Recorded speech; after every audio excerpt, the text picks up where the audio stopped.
Well, breaking news to report to you guys right now. Very sad news. We've learned that pregnant youth pastor Breanna Brown Eaton has passed away after a horrific car accident that took place on Saturday evening. Both her and her husband Jacob were involved in the accident. Now, Jacob did not pass away. He is going to recover, although he has suffered from several broken bones due to the accident. But really sad here was that Breanna was 8 months pregnant at the time this couple was expecting their first child. Their youth pastors at the Lynn Church of God. They were reportedly at a women's conference that evening when the accident took place. But just hours before that, Breanna was apparently participating in worship at the church service, and she was actually singing "Ain't No Grave Can Hold My Body Down" was one of the songs that she was actually singing. I mean, I don't know if this was, God's way of telling her what was to come, but I mean, this is just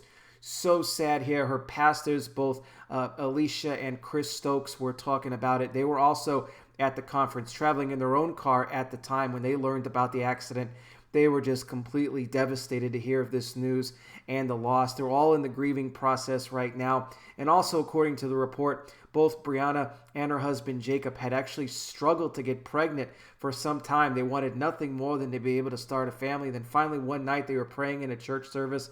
They were able to go home and conceive that night, and Breanna was able to get pregnant. I mean, she was just about a month away from this little baby girl from being born. And, we don't know why these things happen. These are things that we got to ask God, when we get to heaven. I mean, it's just so sad. They tried for so long. They finally get pregnant.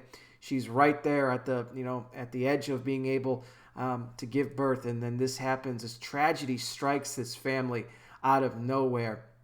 All we can do is really just pray for their entire church, Lynn Church of God, the entire family, especially Jacob. He's going to be left alone now. He lost his wife. It said, according to the pastor's wife, Alicia, that these two were just madly in love with each other.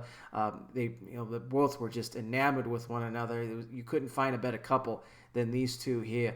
And they're all going through the grieving process, like I said. So we'll be keeping all of them in our prayers here. Just very tragic news. Praying for everybody there in Alabama, the whole youth group, everybody. Guys, let me know your thoughts down in the comment section about what took place here. I'll be back with more. You guys take care. Please be safe out there. God bless each and every single one of you, and I'll talk with you soon.